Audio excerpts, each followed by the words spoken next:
Doctor, ಈಗ stroke ಅಂತ ಹೇಳೋದಕ್ಕಿಂತ ಮುಂಚೆ ಅಂದ್ರೆ ಅದ್ರ ಬಗ್ಗೆ ಡಿಸ್ಕಸ್ ಮಾಡೋದಕ್ಕಿಂತ ಮುಂಚೆ ಮಿನಿ ಸ್ಟ್ರೋಕ್ ಅಂತ ಹೇಳಿದ್ರೆ ಏನು ಅಂದ್ರೆ ಇದ್ರ ಬಗ್ಗೆ ತುಂಬಾ ಜನರಿಗೆ ಗೊತ್ತಿರ್ಲಿಕ್ಕಿಲ್ವೇನೋ, ಸೊ ಅದಕ್ಕೋಸ್ಕರ ಕೇಳ್ತಾ ಇದ್ದೀನಿ. ಓಕೆ, ಈ ಮಿನಿ ಸ್ಟ್ರೋಕ್ ಅಂದ್ರೆ ನಾವು ಮೈನರ್ ಸ್ಟ್ರೋಕ್ ಅಥವಾ TIA ಅಂತ ಹೇಳ್ತೇವೆ.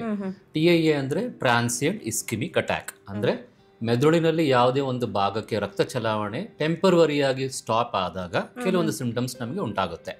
ಆ ಸಿಂಪ್ಟಮ್ಸ್ ಬಂದು ಕೆಲವು ನಿಮಿಷಗಳಲ್ಲಿ ಇಲ್ಲ ಅಂದ್ರೆ ಕೆಲವೊಂದು ಗಂಟೆಗಳಲ್ಲಿ ಅದು ಕಂಪ್ಲೀಟ್ ಆಗಿ ರಿಕವರ್ ಆಗ್ಬಿಟ್ರೆ ಅದನ್ನ ನಾವು ಮೈನರ್ ಸ್ಟ್ರೋಕ್ ಅಥವಾ ಮಿನಿ ಸ್ಟ್ರೋಕ್ ಅಂತ ಹೇಳ್ತೀವಿ.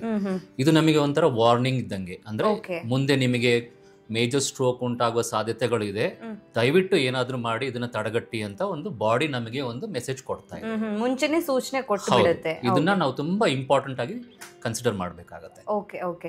ಈಗ ಸ್ಟ್ರೋಕ್ ಬರೋಕ್ಕಿಂತ ಮುಂಚೆ ಎಲ್ರಿಗೂ ಕೂಡ ಮಿನಿ ಸ್ಟ್ರೋಕ್ ಆಗೇ ಆಗುತ್ತಾ? ಇಲ್ಲ, ಈಗ 3 ಜನಕ್ಕೆ ಸ್ಟ್ರೋಕ್ ಆಗಿದೆ ಅಂದ್ರೆ ಯಾರಿಗಾದ್ರೂ ಒಬ್ಬರಿಗೆ ಅಂದ್ರೆ 1 in 3 ಅಂತ ಹೇಳ್ತೀವಿ, ಅವರಿಗೆ ಮಾತ್ರನೇ ಸ್ಟ್ರೋಕ್ ಮೇಜರ್ ಸ್ಟ್ರೋಕ್ ಆಗೋಕ್ ಮುಂಚೆ ಮಲ್ಟಿಪಲ್ ಒಂದಿಲ್ಲ 2 ಮೈನರ್ ಎಪಿಸೋಡ್ಸ್ ಆಗಿರುತ್ತೆ. ಬಟ್ ಅದನ್ನ ಗುರುತಿಸೋದೇ ತುಂಬಾ ಇಂಪಾರ್ಟೆಂಟ್. ಕೆಲವೊಬ್ಬರು ಅದು ಏನೋ ಒಂದು ಲೋ ಶುಗರ್ ಇಂದ ಆಗಿರುತ್ತೆ, ಇಲ್ಲ ನನ್ಗೆ ನಿದ್ದೆ ಆಗಿಲ್ಲ, ಇಲ್ಲ ನನ್ನ ಸ್ಟ್ರೆಸ್ ಇಂದ ಆಯ್ತು ಅನ್ನೋ ಉದ್ದೇಶಕ್ಕೆ ಅವರು ಅದನ್ನ ಇಂಪಾರ್ಟೆನ್ಸ್ ಅಂದ್ರೆ ಪರಿಗಣಿಸದೆ ಅದನ್ನ ನೆಗ್ಲೆಕ್ಟ್ ಮಾಡಿ ಮೇಜರ್ ಸ್ಟ್ರೋಕ್ ಆದಾಗ ನಾವು ಮತ್ತೆ ಕೇಳಿದಾಗ ಈ ತರ ಮುಂಚೆ ನಿಮ್ಗೆ ಏನಾದ್ರು ಆಗಿತ್ತಾ ಅಂತ ಹೇಳಿದಾಗ ಡಾಕ್ಟರ್ ನನಗೆ ಆಗಿತ್ತು, ಬಟ್ ಅರ್ಧ ಗಂಟೆ 1 ಗಂಟೆಯಲ್ಲಿ ಕಂಪ್ಲೀಟ್ ಆಗಿ ನಾರ್ಮಲ್ ಆಗ್ಬಿಟ್ಟು ಅದರಿಂದ ನಾನು ಯಾವ ಡಾಕ್ಟರ್ ಹತ್ರ ಹೋಗಿಲ್ಲ ಅಂತ ಹೇಳ್ತಾರೆ.